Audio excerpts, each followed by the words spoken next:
Die Adjektive, die Gegenteile. Groß, klein. Groß माना غټ, klein माना वडुके. Schnell, schnell माना तेज. Langsam, langsam माना slow. یو شی چې slow روان دی.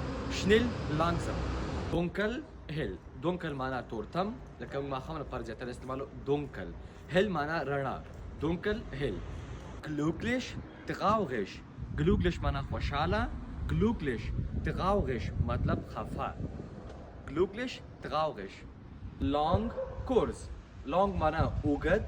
Kurz माना لنډ. مثال زویم چې meine Haare sind long. aber deine Haare sind kurz. مطلب یعنی زما یختان غټ دي ستا یختان واړه دي. Long माना غټ. Kurz माना چې وړوکی یا لنډ. Warm, kühl. Warm माना ګرمي. Kühl माना یخنۍ لپاره استعمالیږي. مثال زویم چې im Sommer ist es warm, aber im Winter